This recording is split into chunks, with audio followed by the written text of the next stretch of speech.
कहानी एक ऐसे नॉर्मल लड़के की जो सुपर हीरो बनना चाहता है, पर एक चीज उसके सपने के बीच में आ रही है, उसके पास इंसानी शरीर है। तो आज हम यही देखने वाले हैं कि नॉर्मल हाई स्कूल जाने वाला लड़का आखिर एमिनेंस इन द शैडो कैसे बन गया, और क्या वो सच में सुपर हीरो ही बना है, कहीं महादरा जैसा विलन तो नहीं बन गया। एपिसोड की शुरुआत होती है और हमें बड़े घर की बेटी अकाने निशिनो को दिखाया जाता है। अकाने निशिनो अपने स्कूल में सबकी फेवरेट है, पर एक लड़के ने उसके सर में दर्द कर रखा था क्योंकि वो लड़का उसका नाम हर बार गलत देता था, जबकि वो उसी की क्लास में उसकी बगल वाली सीट पर ही बैठता है। इस लड़के का नाम सिड कागुनो है, जो हमारी इस कहानी का मेन प्रोटैगनिस्ट है। वैसे अकाने की जिंदगी इतनी कुछ खास भी नहीं थी, उसके बीते वक्त में उसके साथ कुछ तो ऐसा हुआ था जो आज वो रिपोर्टर्स के ख्याल से भी घबराने लगती है। खैर, आज अकाने की एक्स्ट्रा क्लास होने की वजह से वो आज घर जाने के लिए लेट हो गई थी और किसी वजह से उसका ड्राइवर भी उसका कॉल नहीं उठा रहा था। तो अकाने आज पैदल ही घर जाने का फैसला कर लेती है, पर रास्ते पे चलते हुए अकाने को ऐसा लग रहा था जैसे कोई तो उसका पीछा कर रहा है। वो पीछे मुड़कर देखती है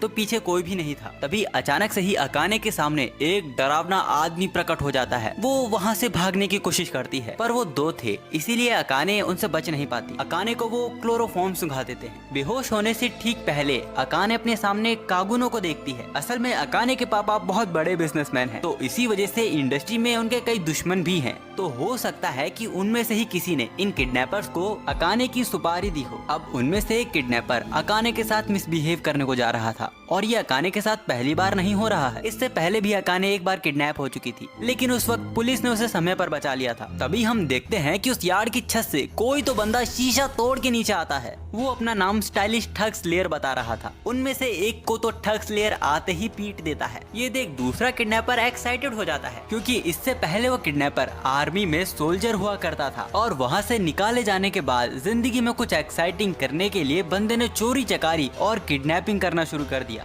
अब उस ठग स्लेयर और उस किडनैपर के बीच में अच्छी खासी फाइट होती है और किडनैपर जीत भी रहा था, पर ठग स्लेयर अपने क्रोबार को यूज करने में प्रोफेशनल था, तो वो उसको भी हरा ही देता है। इसके बाद ठग स्लेयर अकाने की रस्सियां खोल के वहाँ से पल भर में ही गायब हो जाता है। इसके कुछ देर बाद पुलिस भी वहाँ पहुँच चुकी थी, और अकाने के पापा की पहुँच की वजह से ये बात न्यूज में भी नहीं फैल पाती। इसके बाद हमें पता चलता है कि वो ठग स्लेयर और कोई नहीं, कागुनो ही होता है। अब अगले दिन से अकाने नॉर्मली अपने स्कूल जा रही थी, लेकिन आज वो कागुनो का एक अलग रूप ही देखती है। आज कागुनो ने उसका सही नाम ले लिया था। उस दिन कागुनो की आंखों में देख अकाने को एहसास हो रहा था कि वो दोनों एक जैसे ही थे। वो दोनों ही अपनी जिंदगी को एक मुखौटे के पीछे जी रहे थे। अकाने कागुनो को और गहराई से जान पाती, पर इसके कुछ दिनों बाद ही कागुनो की एक ट्रक एक्सीडेंट में मौत हो जाती है। कागुनो जब छोटा था तभी से उसका सपना सुपर हीरो बनने का था। समय के साथ लोग अपने इस बचपने को भूल जाते हैं, पर कागुनो उनमें से नहीं था। उसने अपने इस सपने को अपना हिस्सा बना लिया था, पर था तो बेचारा वो भी एक इंसान ही। इंसानी शरीर ना गोलियों के सामने टिक सकता है, ना ही न्यूक्लियर बॉम्ब का सामना कर सकता है। और अब कागुनो की मौत के साथ हमारी एक क्यूट सी लव स्टोरी एक सैड एंडिंग के साथ यही खत्म होती है। मजाक कर रहा था। इस इंसिडेंट के बाद कागुनो का रिइंकार्नेशन एक अलग ही दुनिया में हो जाता है, जहाँ पे लोग जादू इस्तेमाल कर सकते हैं। इस दुनिया में कागुनो का जन्म बैरन कागुनो की फैमिली में हुआ था, जिनके खानदान से बेहतरीन डार्क नाइट्स निकलते हैं, और साथ ही कागुनो की एक बड़ी बहन भी है जिसका नाम क्लेयर है। सबको लगता है कि क्लेयर उनके खानदान से अगली डार्क नाइट निकलेगी, क्योंकि वो पूरे गांव में सबसे ताकतवर है, और कागुनो तो उसके आसपास भी नहीं आता। पर वो ये नहीं जानते कि कागुनो अपनी ताकत को दबा के रखता है। वो चाहे तो अपनी बहन को एक चुटकी में ही हरा सकता है, पर वो ऐसा करता नहीं है, क्योंकि वो एक साइड कैरेक्टर की जिंदगी जीना चाहता है, जिसकी असलियत एमिनेंस इन द शैडो है, जो अंधेरे में घूमते हैं और अंधेरे में ही शिकार करते हैं। इस दुनिया में कागुनो के कुछ साथी भी हैं, जो एक साथ मिलकर डीमन किंग को वापस से रिवाइव होने से रोक रहे हैं। असल में ये कागुनो की बनाई हुई एक मनगढ़ंत कहानी है। ऐसे ही एक रात जब कागुनो कुछ लुटेरों को पीट रहा था, उसे उनके पास से एक बक्सा मिलता है, जिसके अंदर एक बदसूरत सा क्रिएचर कैद था। साफ तौर पे कहा जाए तो उसके ऊपर किसी ने कर्स लगा दिया था। कागुनो उसे अपने घर ले आता है और हर दिन उसके ऊपर नए नए एक्सपेरिमेंट्स करता है, और एक दिन उसका एक्सपेरिमेंट काम भी कर गया था, और वो क्रिएचर एक सुंदर सी एल्फ में बदल जाता है, या कहूँ एक सुंदर सी एल्फ में बदल गई थी, पर उसको अपने बारे में कुछ याद नहीं था। तो कागुनो उसे एक कहानी सुनाता है कि वो पहले हीरो की डिसेंडेंट हुआ करती थी, जिसने डीमन डियाब्लो को हराया था, पर मरने से पहले डीमन डियाब्लो डियाब्लो ने उसे कर्ज कर दिया था, पर आज काग्नो ने उसे उसके कर्ज से आजाद कर दिया है। लेकिन द कल्ट ऑफ डियाब्लो नाम की एक ऑर्गेनाइजेशन उभर कर बाहर निकली है जो डीमन डियाब्लो को वापस से रिवाइव करने की कोशिश कर रही है। इसलिए उनको रोकने के लिए काग्नो को अल्फा का साथ चाहिए और इसी तरह शुरुआत होती है शैडो गार्डन की। और ऐसे ही कर करके कई लोग शैडो गार्डन को ज्वाइन कर लेते हैं। एक दिन काग्नो को पता चलता है कि उसकी बहन अपने कमरे से गायब हो गई है। शैडो गार्डन को लगता है कि ये काम कल्ट ऑफ डियाब्लो वालों का है और उन्होंने उनका अड्डा भी ढूंढ निकाला था। वैसे जिसने क्लेयर को किडनैप करवाया था उसका नाम ओल्वा है और उसको अपनी रिसर्च के लिए क्लेयर के खून की जरूरत है। अब वो अपने इस प्लान में कामयाब हो पाता उससे पहले ही शैडो गार्डन उनके अड्डे पर हमला कर देते हैं। अब उनसे बचने के लिए ओल्वा कुछ लाल कलर की पिल्स खा लेता है, जिसके बाद उसकी ताकत कई गुना बढ़ गई थी। पर अल्फा के सामने वो फिर भी टिक नहीं पाता, तो इसीलिए वो वहाँ से भाग जाता है। पर उसकी किस्मत इतनी खराब थी कि वो काग्नो से ही जा टकराता है जो खुद वहाँ खो गया था। काग्नो ओल्वा को उसकी पीक पर भी बड़े आराम से हरा देता है और फिर इसके अगले दिन क्लेयर अपने आप ही घर वापस आ गई थी और उसी दिन मिडगार एकेडमी के लिए रवाना हो जाती है। काग्नो को भी वहीं जाना था क्योंकि शहर के मुकाबले ये गांव बहुत ही बोरिंग है, पर अभी इसके लिए 2 साल का वक्त था और तब तक वो शैडो गार्डन से ही काम चलाएगा। पर तभी शैडो गार्डन भी काग्नो को छोड़ के चली जाती है। इसके बाद स्टोरी सीधा 2 साल आगे जाती है जब काग्नो ट्रेन से मिडगार एकेडमी जा रहा था। रास्ते में काग्नो अल्फा की बात को ही याद कर रहा था कि उन्होंने उसे इसलिए छोड़ा क्योंकि कल्ट ऑफ डियाब्लो पूरी दुनिया में फैला हुआ है और उनको रोकने के लिए उन्हें अलग अलग ही होना होगा।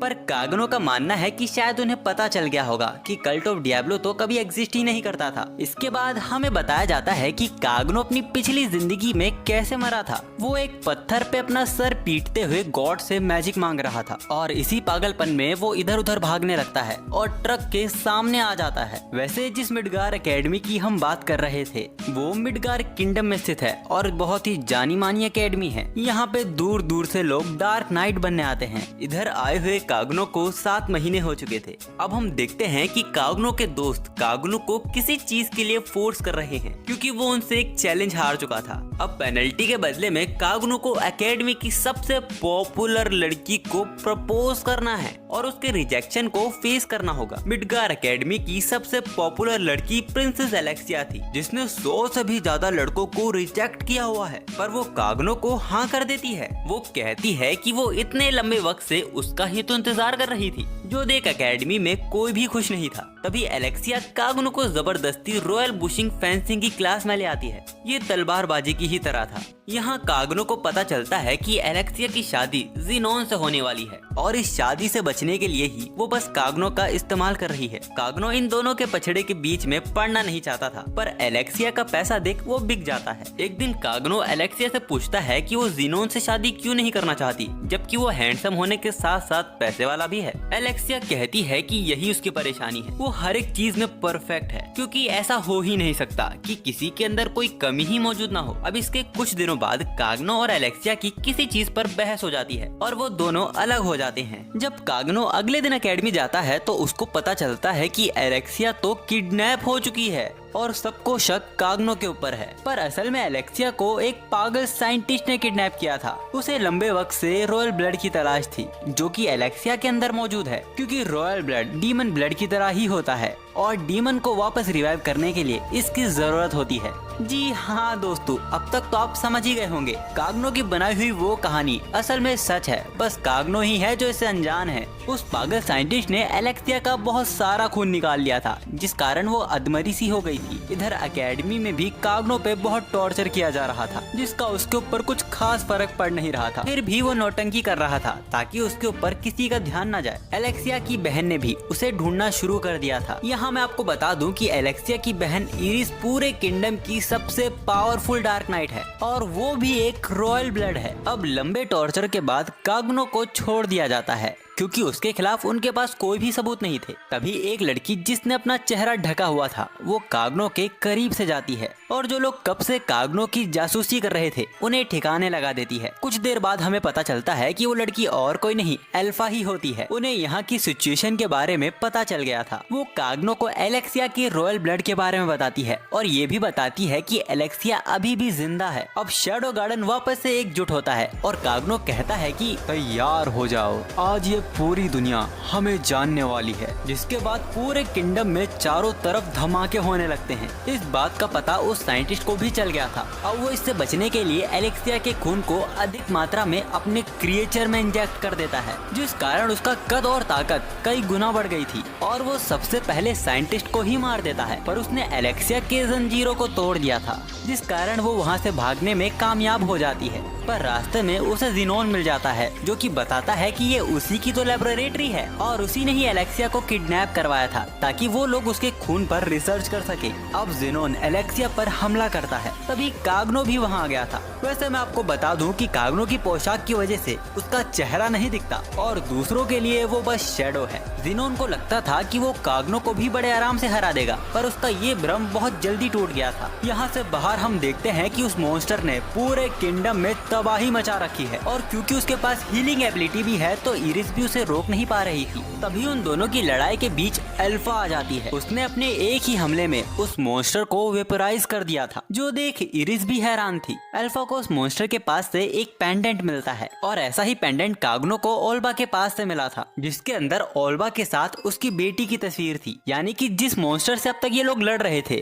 वो ओल्बा की ही बेटी थी, जिसे उस पागल साइंटिस्ट ने मॉन्स्टर बना दिया था और अपनी बेटी को बचाने के लिए ही ओल्बा कल्ट का साथ दे रहा था। दूसरी तरफ हम देखते हैं कि काग्नो के सामने ज़ीनोन टिक नहीं पा रहा था, तो वो पूरी रेड पिल की डिब्बी ही खा लेता है। यहाँ मैं आपको बता दूं कि ये रेड पिल्स कल्ट के द्वारा ही बनाई गई है, जिसकी सिर्फ एक गोली खाने से कोई भी इंसान अपनी ह्यूमन लिमिट्स को सरपास कर देता है। पर इसको एक साथ ज्यादा खाने से वो इंसान नहीं रहता, मॉन्स्टर बन जाता है और इस पावर को सहन कर पाना हर एक की बस की नहीं है। कुछ लोग तो इसी से मारे जाते हैं, पर ज़ीनोन ने इसे कंट्रोल कर लिया था। अब काग्नो को बहुत ही गुस्सा आ रहा था। वो चारों तरफ एक बैरियर बनाता है और ज़ीनोन के ऊपर जोरदार हमला करता है, जिससे बैरियर के अंदर की हर एक चीज वेपोराइज हो जाती है। अब लड़ाई खत्म होने के बाद सब कुछ नॉर्मल हो गया था। इरिस को भी अपनी बहन मिल गई थी। अब अगले दिन अकेडमी में एलेक्सिया काग्नो से पूछती है क्या वो अपनी फेक रिलेशनशिप को सीरियसली ले सकते हैं, पर काग्नो उसके प्रपोजल को ठुकरा देता है। तो एलेक्सिया मुस्कुराती है और काग्नो के ऊपर तलवार चला देती है। अब उसी घायल हालात में काग्नो एक लड़की से टकरा जाता है। इस लड़की का नाम शेरी बर्नेट है, जो कि मिडगार एकेडमी ऑफ साइंस की स्टूडेंट है और इसके father Luthan Burnett Midgar academy of science के वाइस प्रिंसिपल हैं।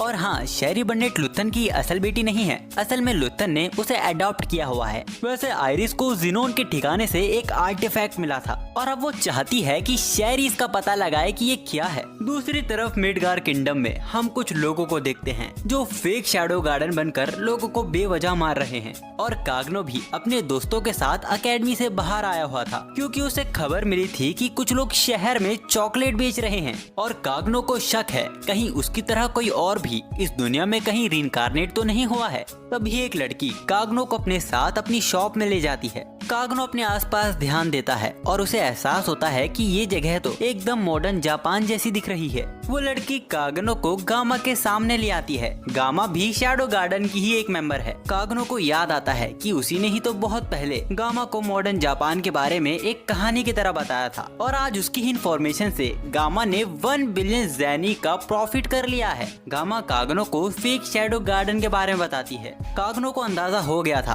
कि इसके पीछे कौन हो सकता है। गामा काग्नो को नू से इंट्रोड्यूस करवाती है, जो कि शैडो गार्डन की न्यू मेंबर है। ये वही एल्फ है जो काग्नो को शॉप के अंदर लेकर आई थी। गामा नू को काग्नो के हाथों सौंप देती है ताकि वो उसकी मदद कर सके। इसके बाद काग्नो वहाँ से एक सिक्का चुरा के वहाँ से निकल जाता है। काग्नो को शक एलेक्सिया पे हो रहा था। तभी उसको आसपास से कुछ तलवारों के टकराने की आवाज आती है, तो वो अपने दोस्तों से पोटी का बहाना बना के उनसे अलग हो जाता है और वहाँ जाके काग्नो को पता चलता है कि एलेक्सिया तो फेक शैडो गार्डन से लड़ रही है। काग्नो एलेक्सिया की मदद करता है। असली शैडो को सामने देखकर वो लोग डर जाते हैं और वहाँ से भागने लगते हैं, पर नू उनको ठिकाने लगा देती है। अब एक खंडरी इलाके में हम कुछ लोगों को देखते हैं जो कुछ बड़ा प्लान कर रहे थे। अब इसके अगले दिन शाम के वक्त नू काग्नो को बताती है कि कुछ लोगों का कहना है कि उन्होंने किंगडम में नेम फर्स्ट चाइल्ड को देखा है, पर काग्नो का पूरा ध्यान बुशिंग फेंसिंग के टूर्नामेंट पे था, जिसमें उसका पार्टिसिपेशन उसके दोस्तों ने करवा दिया था ताकि वो कुछ लड़कियां पटाकर उन्हें दे सके।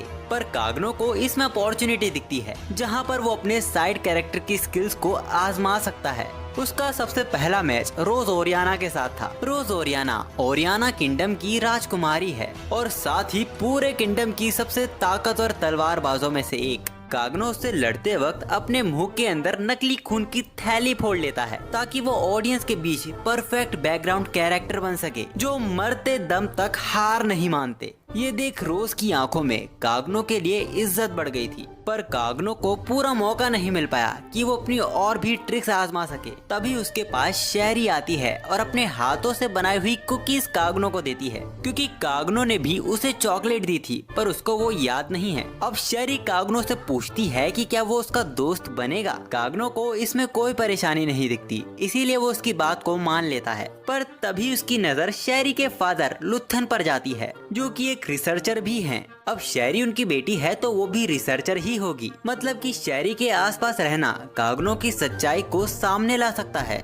पर अब उसने खुद ही अपने पैरों पर कुल्हाड़ी मार ली है। वैसे शेरी काग्नो को पसंद करती है, इसीलिए वो एलेक्सिया से उसके काग्नो के रिलेशनशिप के बारे में सब कुछ क्लियर करना चाहती थी। एलेक्सिया उसे बता देती है कि उनकी रिलेशनशिप एकदम फेक थी, जो सुन शेरी को बहुत अच्छा लगता है, पर एलेक्सिया को टेंशन हो गई थी। तभी हम उस नाइट को वापस से देखते हैं जिसने अपने आर्टिफैक्ट से पूरे किंगडम पर एक बैरियर लगा दिया था, जिसके बाद कोई भी स्टूडेंट अपने मैजिक का यूज नहीं कर पा रहा था। इसके बाद फेक शैडो गार्डन की टोली एकेडमी पर हमला कर देती है और सभी स्टूडेंट्स को बंदी बना लेती है, लेकिन रोज उनकी बातों को नहीं मान रही थी। तो उनमें से एक रोज के ऊपर हमला करने वाला था, पर काग्नो उस हमले को अपने ऊपर ले लेता है, क्योंकि यही तो उसका सपना था कि कभी टेररिस्ट उसके स्कूल पर हमला कर दे और वो अपनी जान पर खेलकर सभी को बचा ले। अब इस मौके को वो कैसे हाथ से जाने दे सकता था, पर रोज को लगने लगता है कि काग्नो उससे प्यार करता था और अपने प्यार को बचाने के लिए ही उसने अपनी जान दे दी।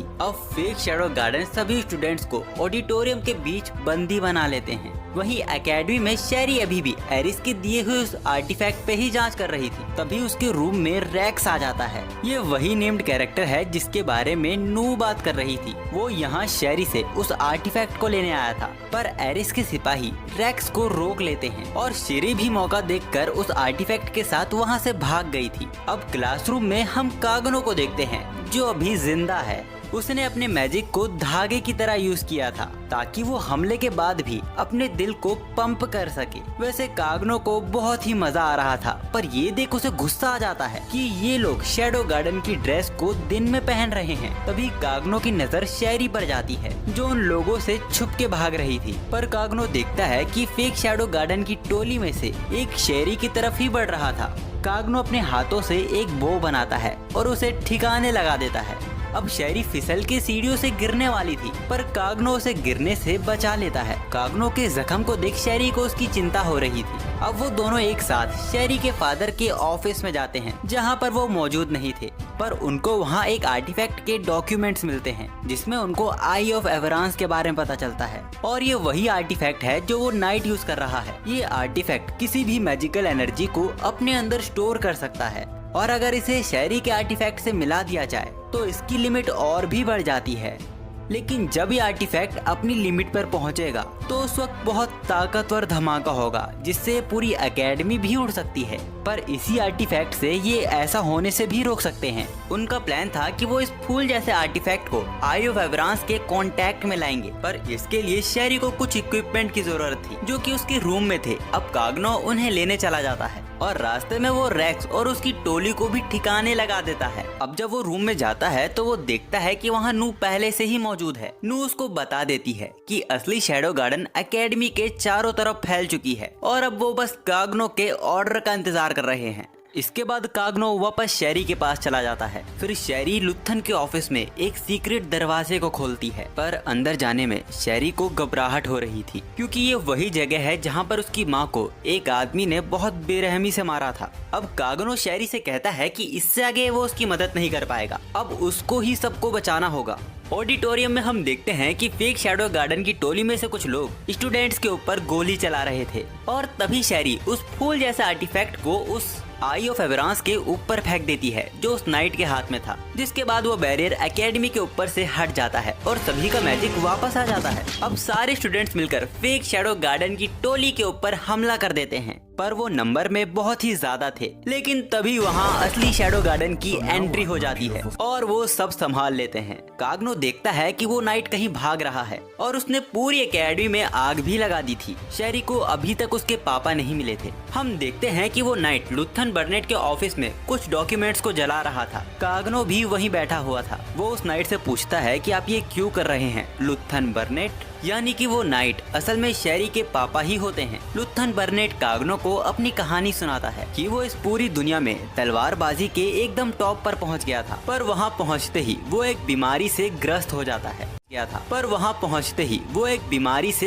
जाता है और उसने जो भी पाया था वो सब खो दिया था। फिर एक दिन उसकी मुलाकात शेरी की माँ से होती है, जो कि एक बहुत बड़ी रिसर्चर थी। उसने लुथन को आई ऑफ एवरांस के बारे में बताया और वो चाहती थी कि ये ताकतवर हथियार गवर्नमेंट के हाथों सौंप दिया जाए। और ये सुनते ही उन्होंने लुथन को बड़ी बेरहमी से मार दिया। अब काग्नो लुथन के साथ फाइट शुरू कर देता है और लुथन उसको अपने एक ही हमले में खिड़की से नीचे फेंक देता है। उसे लगा था कि वो जीत गया। फिर तभी वहाँ शैडो की एंट्री होती है। शैडो को देख लुथन आई ऑफ एवरांस का यूज करता है और अपनी पावर को कई गुना बढ़ा लेता है। लेकिन शैडो की ताकत के सामने वो कुछ भी नहीं थी। तो लुथन उससे बोलता है कि अगर मैं आज हार भी जाऊं तो तुम फिर भी नहीं बचोगे, क्योंकि आज जो भी हुआ है उस सब का इल्जाम शैडो गार्डन पर ही आने वाला है। तो काग्नो कहता है कि इससे कोई फर्क नहीं पड़ता। अगर दुनिया के हर जुर्म का इल्जाम भी उन पर लग जाए तब भी वो अपने बनाए हुए रास्ते को नहीं बदलेंगे। इसके बाद काग्नो लुथन को भी उसी बेरहमी से मारता है जिस तरह उसने शेरी की माँ को मारा था, और ये शेरी देख लेती है।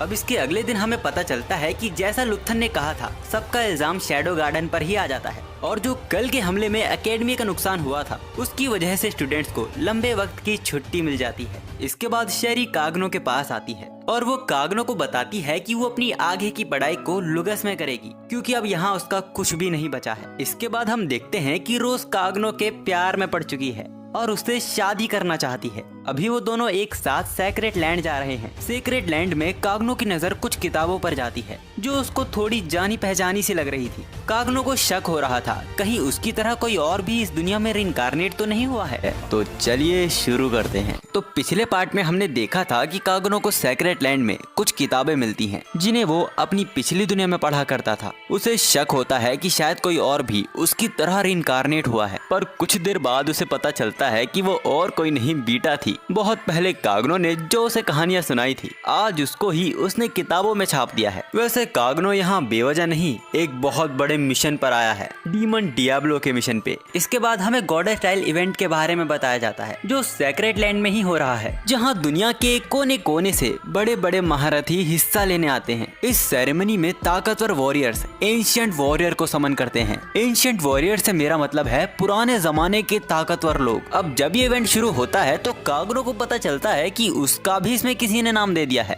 ये शरारत रोज की थी। अब काग्नो अगर मैदान में लड़ने जाएगा तो हो सकता है कि कोई ताकतवर अपोनेंट समन हो जाए और उसके शैडो होने का राज सबके सामने आ जाएगा, जो काग्नो बिल्कुल नहीं चाहता। इसीलिए वो शुरुआत ही शैडो बनकर करता है। अचानक शैडो को यहाँ देख लोग कंफ्यूज हो जाते हैं। अब शैडो एंशिएंट वॉरियर को पुकारता है और आसमान से उतर के आती है एक विच, जिसको देख इवेंट का इंचार्ज जैक भी हैरान था। ये अरोरा है जिसे लोग तबाही की चुड़ैल के नाम से भी जानते हैं। इससे ताकतवर विच इसके बाद आज तक कोई पैदा नहीं हुई। काग्नो को भी उसके साथ लड़ने में बहुत मजा आ रहा था, पर ये लड़ाई ज्यादा देर नहीं चल पाती क्योंकि काग्नो की ताकत उससे कई गुना ज्यादा थी। अरोरा को हरा के काग्नो वहाँ से निकल जाता है, पर हम देखते हैं कि उसके खत्म होते ही स्टेडियम में बहुत बड़ा एक जादुई दरवाजा खुल जाता है। एक ऐसा ही दरवाजा काग्नो का भी पीछा कर रहा था। काग्नो उसके अंदर चला जाता है और यहाँ स्टेडियम के दरवाजे के अंदर शैडो गार्डन जैक को लेके अंदर चली जाती है। उनके पीछे पीछे एलेक्सिया और रोज भी आ जाते हैं। दरवाजे के अंदर की दुनिया को लोग सेंचुरी बोलते हैं, जहाँ पे डीमन डियाब्लो के एक हाथ को सील किया गया था और जिस हीरो ओलिविया ने उसे सील किया था असल में वो एक एल्फ थी और हूबहू अल्फा जैसी दिखती थी, या कहूँ अल्फा उसके जैसी दिखती थी। अल्फा का चेहरा देख जैक हैरान रह जाता है क्योंकि वो जैक ही था जिसने अल्फा को कई सालों पहले कर्ज किया था। और जो जैक दुनिया के सामने संत बनकर घूमता है असल में वो कल्ट ऑफ डियाब्लो का एक मेंबर है। दूसरी तरफ हम काग्नो को देखते हैं जो उसी दरवाजे से अरोरा के पास पहुंच गया था। अब कागनो को यहाँ से बाहर निकलना था, तो वो दोनों एक डील करते हैं कि कागनो उसे इस कैद से आजाद करवाएगा, बदले में वो उसे बाहर निकलने का रास्ता बताएगी। कागनो उसे आजाद कर देता है। फिर अरोरा बताती है कि ये सेंचुरी असल में यादों की जेल है और इससे बाहर निकलने के लिए उन्हें इसके कोर को ढूंढ के खत्म करना होगा, पर ये उन्हें अपने मैजिक के बिना करना होगा क्योंकि यहाँ उनका मैजिक काम नहीं कर रहा है। दूसरी तरफ शैडो गार्डन के सामने एक और नया खुलासा होता है कि हीरो ओलिविया को उसकी पावर्स डीमन डियाब्लो के खून से मिली थी और ये काम भी कल्ट का ही किया हुआ है। असल में कल्ट का मोटिव कभी डीमन डियाब्लो को रिवाइव करना था ही नहीं, वो तो उल्टा डीमन डियाब्लो की बॉडी पर रिसर्च कर रहे थे ताकि वो उससे अमर होने का रास्ता ढूंढ सके। इसीलिए उन्होंने ओलिविया को डीमन डियाब्लो की पावर दी ताकि वो डीमन को काबू करने में उनकी मदद कर सके, जिनका नतीजा निकला ये लाल पिल, जो कि एक फ्लॉप एक्सपेरिमेंट रहा क्योंकि इसकी एक लिमिट थी। अब जैक भी समझ चुका था कि उसका पर्दा फाश हो चुका है, तो वो अपनी ही बनाई हुई रेड पिल्स को खा लेता है और एक डीमन में तब्दील हो जाता है। सेंचुरी के करीब होने की वजह से शैडो गार्डन अपनी मैजिकल पावर्स का यूज नहीं कर पा रही थी और वहीं जैक के साथ ये उल्टा हो रहा था। दूसरी तरफ कागनो अरोरा के साथ उसी की मेमोरीज में घूम रहा था जहां वो अरोरा के छोटे वर्जन को मारने वाले थे क्योंकि इससे सेंचुरी के सेंटर तक जाने का एक नया दरवाजा खुलेगा। पर तभी अचानक ही ज़ॉम्बीज़ उन पर हमला कर देते हैं, लेकिन वो इतने ताकतवर नहीं थे। कागनो उन्हें अपने हाथों से ही मार देता है। अब छोटी अरोरा को मारने के बाद वो दोनों सेंचुरी के कोर तक पहुंच जाते हैं। वहां पर एक हॉली स्वॉर्ड थी जिससे वो सेंचुरी के कोर को डिस्ट्रॉय कर सकते थे, पर लेकिन जब कागनो उसे निकालने की कोशिश करता है तो वो तलवार और भी अंदर धंसती जा रही थी और उसी वक्त जैक भी उन्हें रोकने वहां आ जाता है। लेकिन इस बार वो अकेला नहीं था, इस बार उसके साथ हीरो ओलिवर भी थी। शैडो गार्डन का यहाँ काम खत्म हो चुका था, इसलिए वो बिना लड़े वापस चले जाते हैं। यहाँ हीरो ओलिवर को देख अरोरा के पसीने छूटने लगते हैं। अरोरा को कागनो की चिंता हो रही थी क्योंकि वो जानती है कि ओलिवर कितनी ताकतवर है।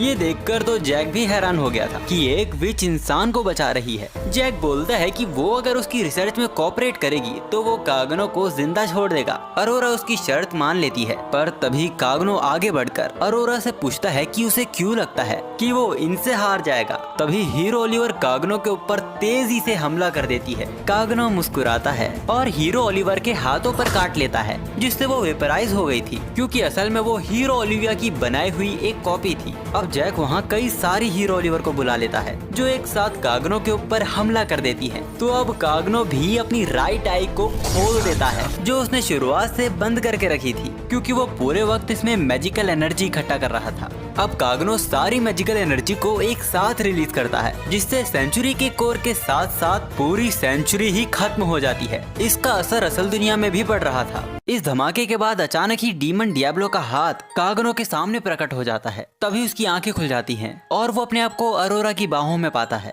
अब क्योंकि अरोरा का अस्तित्व सेंचुरी की वजह से ही था, तो अब उसके खत्म हो जाने के बाद वो गायब होने लगती है और इसके लिए वो कागनो की शुक्रगुजार थी। अब कुछ जरूरी बातें जो अभी तक आपको समझ नहीं आई होंगी। असल में डीमन डियाब्लो असल में अरोरा ही थी और उसने यहाँ कागनो को जानबूझ के बुलाया था ताकि वो उसके जरिए कल्ट के जुल्म से आजाद हो सके। वैसे शायद जैक तो मर गया, पर इसका मतलब ये नहीं कि कल्ट ऑफ डियाब्लो खत्म हो चुका है। खैर कागनो मिडगार एकेडमी वापस आ जाता है और उसे पता चलता है कि मिडगार एकेडमी में बहुत जल्द बुशिंग फेस्टिवल शुरू होने वाला है जिसमें इरिस और रोज भी हिस्सा ले रहे हैं। अब कागनो का हमेशा से सपना था लोगों को हैरान करना, जैसे ऐसा दिखाना कि वो हार रहा है और तभी मैच को जीत के सबको चौंका देना, यही करना उसका सपना था। लेकिन कागनो या शैडो बनकर ये मुमकिन नहीं है, इसलिए वो गामा के पास जाता है। गामा की कंपनी ने हाल ही में एक मशीन बनाई थी। गामा कागनो को कुछ मरे हुए नाइट्स की तस्वीरें दिखाती है और उससे एक चेहरा चुनने को बोलती है। कागनो एक ढीले ढाले कमजोर से दिखने वाले डार्क नाइट को चुन लेता है जिसका नाम मुंडेन मन था।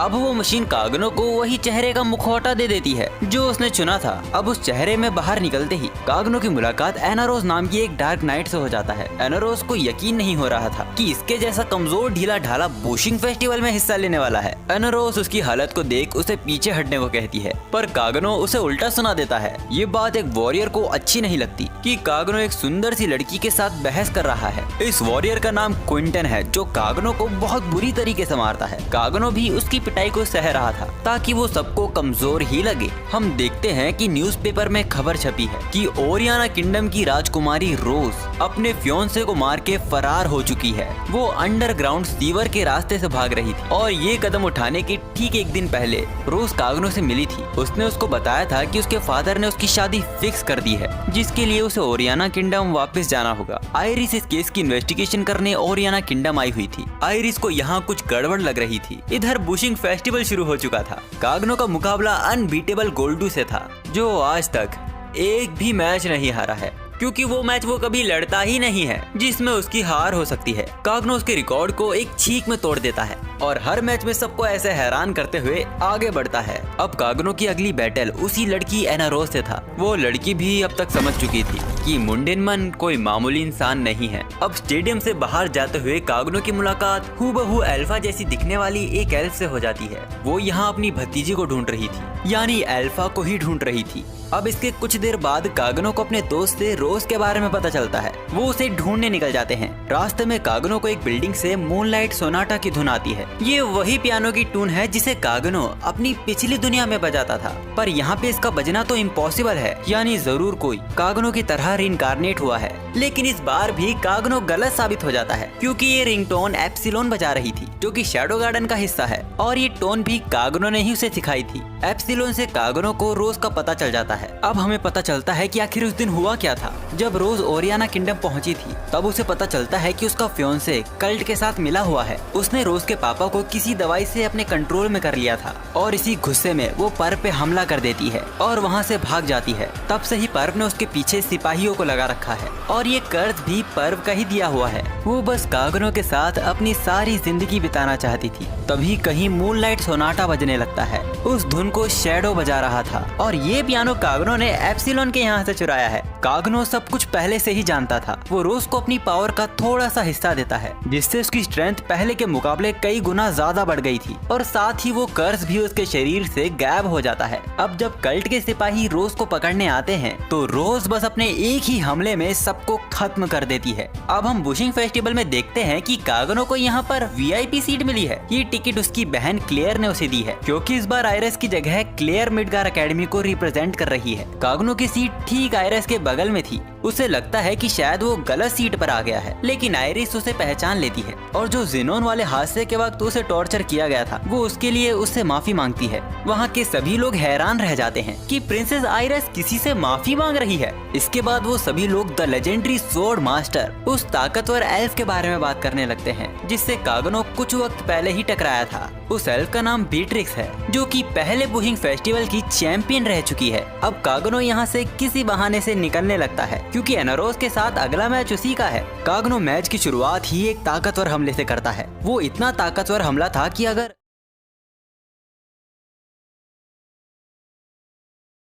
कागनो इसमें थोड़ा सा भी मैजिक यूज करता तो एनारोस की जान भी जा सकती थी। तो अब एनारोस भी पीछे नहीं हटती, वो भी अपने स्पेशल अटैक का यूज करती है, लेकिन कागनो ने उसे डॉज कर लिया था और एक ही हमले में इस मैच को भी खत्म कर देता है। अब उसका फाइनल मैच आयरिस के साथ था। अब कागनो सोचने लगता है कि जब वो आयरिस को हराएगा, तब वो कौन सा जीत का पोज मारेगा। वैसे मिडगार एकेडमी के टूर्नामेंट को देखने पर भी किंग के साथ यहाँ आया हुआ है, लेकिन उसका प्लान मैच देखने का नहीं था। वो किंग के हाथों मिडगार एकेडमी के किंग को मरवाने वाला था, ताकि दोनों देशों के बीच लड़ाई हो जाए। फिर वो कल्ट का इस्तेमाल करके दोनों पे कब्जा कर लेगा, पर उसे इस बात का डर था कि कहीं मुंडेनमन या बीट्रिक्स इसके बीच में ना आ जाए। अब बुशिंग फेस्टिवल का फिनाले भी शुरू हो गया था, जिसमें फाइनल मैच मुंडेनमन और आयरिस का था। लेकिन मैच के शुरू होते ही आयरिस पीछे भाग रही थी, या कहूँ कि उसके इंस्टिंक्ट उसे मुंडेनमन से लड़ने नहीं दे रहे थे, जबकि उसने अपनी तलवार को भी मैदान से बाहर नहीं निकाला था। स्टेडियम के अंदर हम रोज को भी देखते हैं, जो अपना चेहरा छुपा के किंग के कमरे की तरफ जा रही थी, और इसमें शैडो गार्डन भी उसका साथ दे रही थी। ये देख स्टेडियम में बैठे सभी लोग आयरिस पर गुस्सा होने लगते हैं। असल में आयरिस की इंस्टिंक्ट को उसकी ताकत का एहसास हो गया था, लेकिन अब आयरिस अपने आप को शांत करती है और अपनी पूरी ताकत को अवेकन करती है। लेकिन कागनो एक धोबी पछाड़ में ही सब कुछ शांत कर देता है। स्टेडियम में बैठा हर एक कोई हैरान था। अब इसी वक्त किंग के कमरे में रोज भी आ जाती है, पर वो उसको यहाँ देख खुश हो जाता है। उसे लगा था कि रोज अब हार मान चुकी है, लेकिन तभी वो अपने पिताजी से माफी मांगती है और अपनी तलवार को उनकी छाती में घुसा देती है। इसके बाद वो अपनी भी जान देने वाली थी, लेकिन तभी वहाँ खिड़की तोड़ के मुंडेनमन वहाँ आ जाता है। फिर कागनो अपने असल रूप शैडो में आ जाता है। शैडो को यहाँ देख पर्व की फट जाती है। वो अपने अपने सिपाहियों से उस पर हमला करने को कहता है, पर लेकिन शैडो गार्डन ने सभी को ठिकाने लगा दिया था। पर लेकिन तभी बेट्रिक्स कागनो से लड़ने आ जाती है, क्योंकि उसने कागनो की ताकत टूर्नामेंट के अंदर ही देख ली थी और इसीलिए वो उसे आजमाना चाहती है। इस मौके का फायदा उठा के पर वहाँ से भाग जाता है और यहाँ इन दोनों की लड़ाई से पूरा स्टेडियम ही तबाह होने लगता है। मैं आपको बता दूं कि बेट्रिक्स के पास भी ठीक हीरो ओलिवर जैसी ही ताकत है। आइरिस ने भी मुंडेनमन को शैडो बनते देख लिया था, जो देखने के बाद वो गुस्से में आग बबूला हो जाती है। इधर कागनो बेट्रिक्स पे भारी पड़ रहा था, लेकिन तभी बैटल के बीच में आइरिस भी आ जाती है और साथ में इस बार वो अपने फायर आर्टिफैक्ट को भी लेकर आई थी। अब वो दोनों मिलकर कागनो के साथ लड़ते हैं। ये लड़ाई ऐसा भयानक रूप ले लेती है कि सिर्फ इन तीनों के लड़ने की वजह से ही पूरा किंगडम तबाह होने लगता है। पर भी यहाँ से ओरियाना किंगडम की तरफ भाग रहा था। अब वो दोनों प्लान बनाकर काम करने लगते हैं, लेकिन ये भी कागनो के सामने कुछ काम नहीं आता। अब वो उन्हें पैरों के नीचे कुचल के यहाँ से जाने लगता है, लेकिन तभी आइरिस बोलती है कि वो कुछ भी कर ले यहाँ से भाग नहीं पाएगा। ये सुनकर कागनो एक डेविल की तरह हंसने लगता है। वो पूछता है कि कौन भाग रहा है, क्यों भाग रहा है, कहाँ भाग रहा है। वो एक बहुत बड़ा बैरियर पूरे किंगडम पर लगाता है। इस हमले में इतनी ताकत थी कि जमीन और आसमान एक साथ तबाह हो सकते थे। आइरिस बहुत ज्यादा डर जाती है। कागनो मिडगार किंगडम को एक ही हमले में तबाह करने वाला था, लेकिन एक पल पहले ही कागनो को याद आता है कि वो हमेशा से सुपर हीरो बनना चाहता था। अब इसके बाद हम देखते हैं कि मिडगार एकेडमी से वो बैरियर हट चुका है और कागनो भी यहाँ से जा चुका है। इसके बाद हम अल्फा और रोज को एक साथ देखते हैं। अल्फा रोज को शैडो गार्डन के बेस पर लेकर आई थी, क्योंकि अब वो भी शैडो गार्डन की एक नई मेंबर है और उसके पार्टनर ये दोनों हैं। इसी बीच शैडो गार्डन को लोलेस सिटी के बारे में भी खबर मिलती है। एपिसोड की शुरुआत डेल्टा से होती है, जो पहाड़ियों पे चढ़ के एक लोमड़ी की तरह चीख रही थी, क्योंकि आज लाल चांद की रात है। इसके बाद हमें शैडो गार्डन की मीटिंग दिखाई जाती है, जहां हमें पता चलता है कि बुशिंग फेस्टिवल के बाद से ही कल्ट ऑफ डियाब्लो का कोई अता पता ही नहीं है और बाकी सब चीजें भी कागनो के हिसाब से ही चल रही है। इसलिए वो अपने प्लान ओरियाना किंगडम पर ध्यान देंगे। पर इससे अलग एक नई परेशानी सामने आई है कि कुछ दिनों से लोलेस सिटी में कुछ ज्यादा ही पैसे भेजे जा रहे हैं। ये जगह किसी कंट्री के हिस्से में नहीं आती, बल्कि ये तो बहुत बड़ी झुग्गी झोपड़ी का इलाका है, जहाँ पैसा, बुराई, ताकत सब है। गामा का मानना है कि उन्हें इस पर खास ध्यान देना चाहिए, पर यहाँ बात पैसों की आ गई थी। इसीलिए कागनो बोलता है कि उसे यहाँ तक लोलेस सिटी के अंदर होने वाले जुल्म की गंध यहाँ तक आ रही है, इसीलिए वो अकेले ही पैसों को केस को संभालेगा। जो सुन शैडो गार्डन को उसकी परवाह होने लगती है, पर फिर भी वो उसके फैसले का सम्मान करते हैं। अब हम थोड़ा बहुत लोलेस सिटी के बारे में जान लेते हैं। लोलेस सिटी को 3 ताकतवर लोग रूल करते हैं और उन्हीं में से एक वैम्पायर की रानी ब्लड क्वीन, जो क्रिम्सन टावर में रहती है। उसे मारने के लिए यहाँ क्विंटन और गोल्डी आए हुए थे। तभी उन दोनों को दरवाजे पे ही एक सफेद चोगे वाला आदमी रोक लेता है। वो कहता है कि तुम दोनों लायक नहीं हो इस दरवाजे को पार करने के, इसे बस नौकर और ताकतवर लोग ही पार कर सकते हैं। ये सुन उन दोनों को हंसी आ जाती है। गोल्डी बोलता है कि वो ताकतवर है, वो यहाँ उसकी रानी को मारने आया है। ये सुनकर उस आदमी को हंसी आ जाती है। वो पूछता है कि कभी व्हाइट डेविल का नाम सुना है। व्हाइट डेविल का नाम सुनकर क्विंटन हैरान रह जाता है, क्योंकि व्हाइट डेविल वही है जिसके ऊपर सबसे ज्यादा रकम का इनाम रखा गया है। वो बताता है कि वो भी उन्हीं की तरह क्वीन को मारने आया था, पर आज उसने ही अपना एक हाथ खो दिया है और आज वो उसका ही गुलाम है। जिसके बाद व्हाइट डेविल उन दोनों के ऊपर हमला कर देता है। शायद वहाँ कोई तो मरा है जिससे अभी हम अनजान हैं। खैर अगले दिन हम लोलेस सिटी में कागनो को देखते हैं, जो अपनी बहन के साथ यहाँ आया हुआ था, या कहूँ उसे जबरदस्ती यहाँ लाया गया है। कागनो अपने आसपास ध्यान देता है और जितना उसने उम्मीद किया था ये जगह उससे भी बदतर है। कागनो क्लियर से पूछता है कि वो क्रिम्सन टावर क्यों नहीं जा रहे, क्योंकि वो इसी के लिए तो आए हैं। क्लियर बताती है कि वो लोग पहले डार्क नाइट एसोसिएशन जाएंगे, जहां वो सभी के साथ मिलकर स्ट्रेटजी बनाएंगे। कागनो ने कभी इससे पहले इस ऑर्गेनाइजेशन का नाम नहीं सुना, क्योंकि ये ऑफिशियल नहीं है, ये लोग सीक्रेटली काम करते हैं। कागनो अपनी बहन से परेशान हो चुका था। वो बताता है कि बुशिंग फेस्टिवल को उसकी बहन ने ही जीता था, जिसे सेलिब्रेट करने के लिए वो एक बड़े से होटल में उसको एक फैंसी डिनर पर लेकर आता है। वो होटल गामा का ही था, इसीलिए कागनो ने यहाँ भी पैसे बचा लिए थे। लेकिन इधर उसे एक झटका मिलता है। क्लियर बताती है कि वो लोलेस सिटी जा रही है वैम्पायर्स को मारने, और साथ में वो कागनो को भी ले आती है, ताकि इस मिशन का फायदा उठाकर वो कम से कम अपने भाई को मिडगार किंगडम का एक नाइट तो बनवा ही सकती है। वो उसके फ्यूचर के बारे में सोच रही थी। कागनो बोलता है कि उसने पहले से ही डिसाइड कर रखा है कि उसे क्या करना करना है, पर वो उसको बता नहीं सकता क्योंकि ये एक सीक्रेट है। क्लेयर उसकी बात पर भरोसा नहीं करती। तभी एक आदमी क्लेयर को रास्ते में ही रोक लेता है और बताता है कि उसके पास नया स्टॉक आया है पालतू जानवरों का, और साथ ही वो क्लेयर को थोड़ा मस्का भी लगा देता है। वो आदमी क्लेयर को जो पेट दिखा रहा था, कागनो को लगता है कि उसने इन्हें कहीं तो देखा है। वो गोल्डी और क्विंटन ही थे जिनकी अब ये हालत हो गई है। हम क्विंटन के पेट पर व्हाइट डेविल के किए हुए हमले का निशान भी देखते हैं। वो आदमी क्लेयर के साथ बहुत बार्गेनिंग करने की कोशिश करता है, पर क्लेयर बोलती है कि उसके पास पहले से ही उसका भाई है। फिर वो दोनों वापस से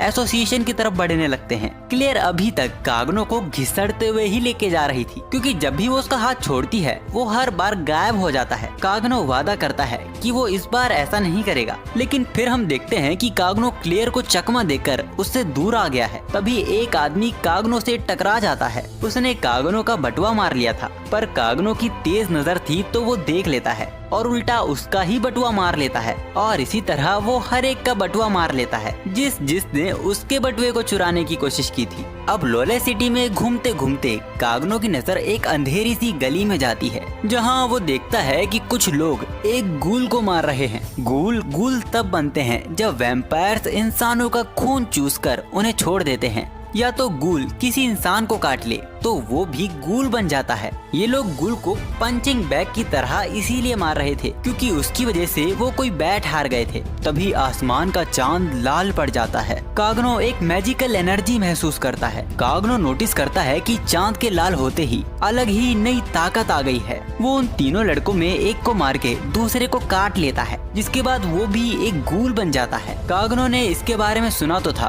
पर कभी भरोसा नहीं कर पाया, लेकिन आज उसने अपनी आंखों से खुद देख लिया है। वैसे कागनो सोच रहा था कि अब उसे आगे क्या करना चाहिए, क्योंकि अगर वो यहाँ से एक बैकग्राउंड कैरेक्टर की तरह निकल जाता है तो ये मल्टीप्लाई होकर और ज्यादा बढ़ जाएंगे, या इन्हें मार के एक मिस्ट्री मैन की तरह गायब हो जाना चाहिए। कागनो सोचता है कि उसे हालात को और बेकार होने देना चाहिए। तभी एक लड़की की नजर कागनो पे जाती है। उसे लग रहा था कि कागनो खतरे में है, इसीलिए वो जल्दी से उन दोनों गूल्स के सर को कलम कर देती है। इस लड़की का नाम मैरी है, जो कि एक एंशिएंट वैम्पायर हंटर है। वो लड़की कागनो से बोलती है कि भागो अगर तुम्हें अपनी जान प्यारी है। कागनो उसे वापस जवाब देता है, भागो अगर तुम्हें अपनी जान प्यारी है। वो लड़की फिर से बोलती है, लाल चांद निकल चुका है, पागलपन शुरू हो चुका है, हम पे इतना वक्त नहीं है। कागनो उसकी बात को रिपीट कर रहा था क्योंकि वो उसके कंट्रोल में था। मैंने कागनो का पहली बार पसीना टपकते देखा। वो लड़की कागनो को एक अलग ही एक्साइटमेंट दे जाती है। दूसरी तरफ होटल में हम देखते हैं कि क्लेयर का भाई कागनो उसे उसके रूम में नहीं मिलता।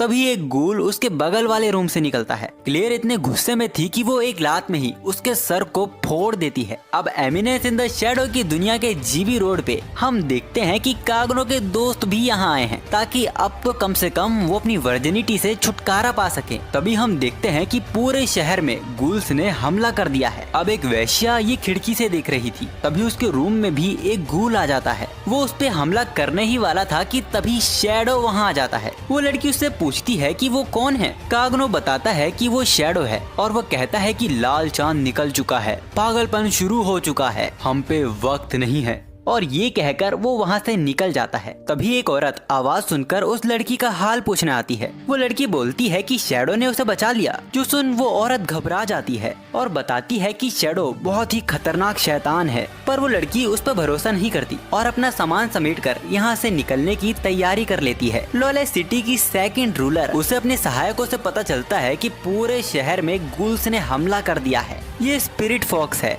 जिसका नाम यूकी में है। दूसरी तरफ हम क्लेयर को देखते हैं, जो किसी और की बॉडी को कागनो की बॉडी समझ लेती है और उसे लगता है कि उसका भाई अब इस दुनिया में नहीं रहा। तभी मैरी उसको बताती है कि वो उसका भाई नहीं है। फिर क्लेयर भी ढंग से नोटिस करती है कि हाँ ये तो सच बोल रही है। मैरी बताती है कि उसने ऐसे दो लोगों को देखा है जो क्लेयर के भाई हो सकते हैं। पहला तो यहीं पर लाल चांद को देखकर अजीब तरीके से हंस रहा था। क्लेयर बोलती है कि ऐसा हो ही नहीं सकता, वो डर के मारे चिल्ला देगा पर हंसेगा नहीं। तो मैरी बताती है कि उसने दूसरे को क्वीन के साथियों के साथ देखा था, जो उसे बलि के लिए क्रिम्सन टावर लेकर जा रहे थे, क्योंकि उन्हें एक यंग इंसान के खून की जरूरत है। असल में ब्लड क्वीन के सहायकों ने बात छुपा के रखी थी कि 1000 सालों से ब्लड क्वीन सोई हुई हैं और क्योंकि आज लाल चांद की रात है तो बलि देने से आज वो जाग सकती हैं।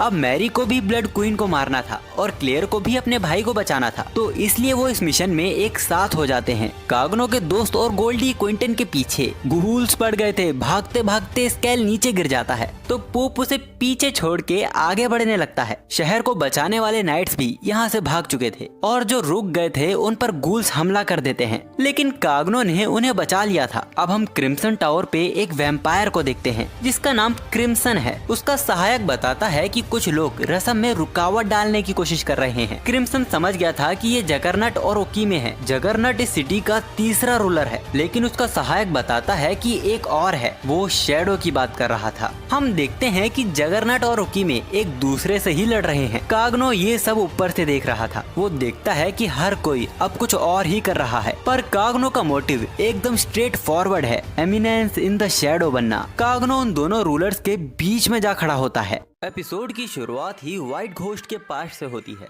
उसकी जिंदगी ही लोगों को मारना था, उसे उसमें ही सुकून मिलता था जब तक उसने वैम्पायर क्वीन को मारने का फैसला नहीं किया था और क्रिम्सन ने उसे यहाँ कैद नहीं किया था। किंगडम में चारों तरफ गूल्स फैल चुके हैं, तो व्हाइट घोस्ट चाहता है कि इनमें से किसी एक के तो हाथों वो आज मारा जाए। तभी वो देखता है कि जगरनट और यूकी में दोनों ब्लैक एंड व्हाइट टावर के रूलर्स गूल्स को मार रहे हैं और साथ ही एक दूसरे से भी लड़ रहे थे। व्हाइट घोस्ट ये देख हैरान था कि ये दोनों यहाँ क्या कर रहे हैं। उसे एक एक पल हैरान कर रहा था। तभी उन दोनों के बीच शैडो एंट्री लेता है। उन दोनों ने ही शैडो के किस्से पहले भी सुने हुए थे, इसलिए वो उसे पहचानते थे। खैर जगरनट को इससे कोई मतलब नहीं था। वो क्रिम्सन टावर का दरवाजा तोड़ता है और अंदर जाने लगता है। शैडो अभी भी मैरी की बातों को ही रिपीट कर रहा था। चांद लाल हो गया है, पागलपन शुरू हो चुका है। यूकी में पूछती है कि क्या तुम इस सिचुएशन की बात कर रहे हो। जगरनट को तो मजेदार लग रहा था। वैसे यूकी में भी शैडो पर भरोसा कर रही है, क्योंकि शैडो ने उसकी प्रोस्टिट्यूट गर्ल्स को जो बचाया था।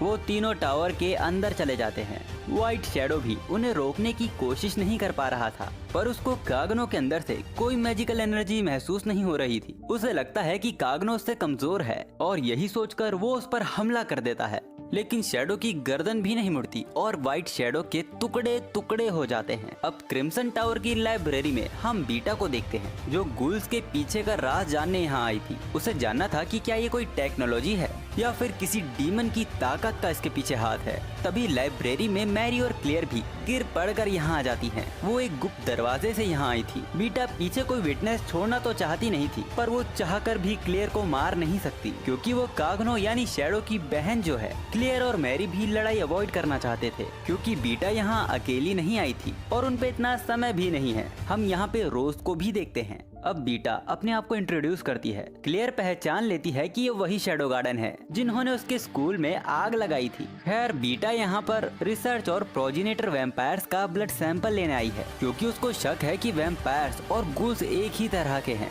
और इसकी पुष्टि करने के लिए उसे ब्लड क्वीन के बारे में और भी जानना होगा। ये सुन मैरी को गुस्सा आ जाता है। बीटा कुछ तो मैरी के बारे में जानती थी। वैसे शहर में ये अफवाह भी फैली हुई है कि मैरी 1000 सालों से जी रही है। वैसे क्लेयर बीटा से पूछती है कि क्या पोजेस लोगों को वापस इंसान बनाया जा सकता है। बीटा उन्हें इस मसले से दूर रहने को बोलती है। क्लेयर भी मैरी को लेकर वहाँ से जाने लगती है, क्योंकि उसे अपने भाई को जो बचाना था। कागनो खतरे में है। जब रोज ये सुनती है तो वो उसके लिए परेशान होने लगती है। बीटा उसे शांत होने को बोलती है। अब जब दोनों जा ही रहे थे तो बीटा हेवन के बारे में कुछ बोलती है, जो सुन मैरी को गुस्सा आ जाता है।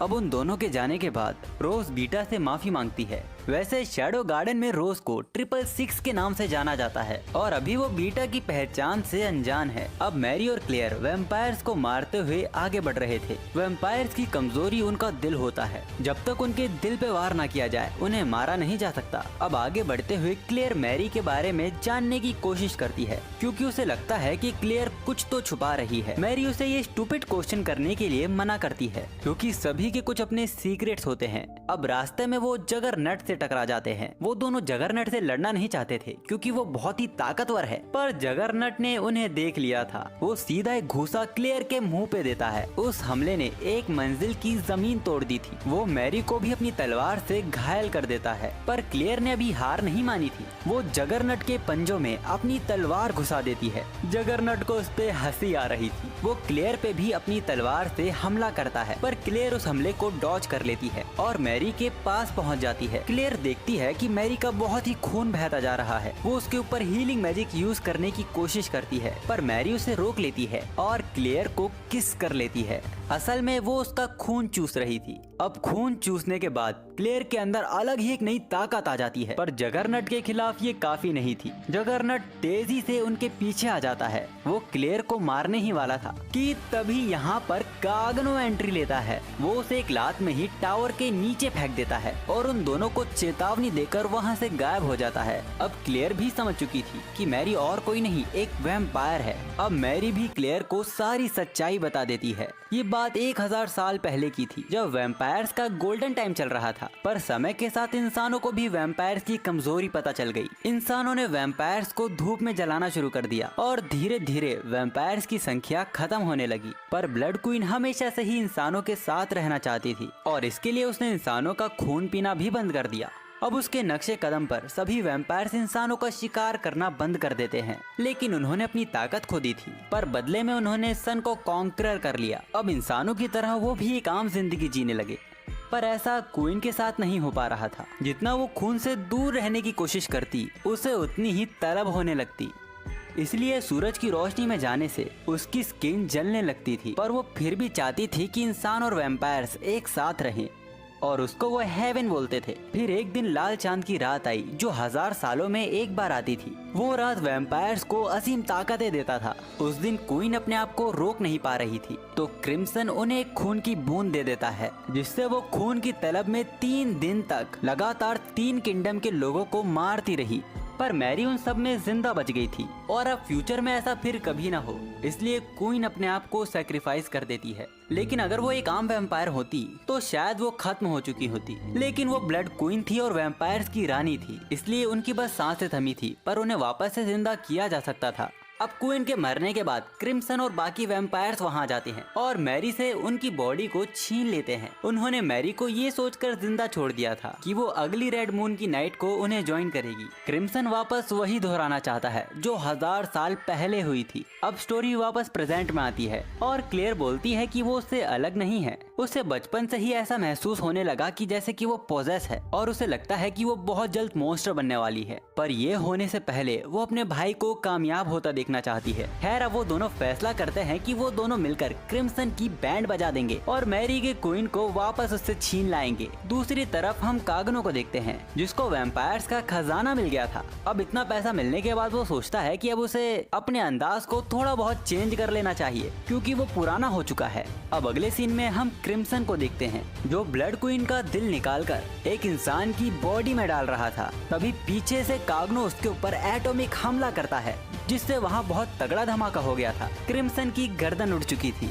पर क्या क्वीन वापस जिंदा हो चुकी है ये तो पता नहीं, क्योंकि यहाँ पे ये एपिसोड खत्म होता है और अब हमें ये अगले एपिसोड में ही पता चलेगा।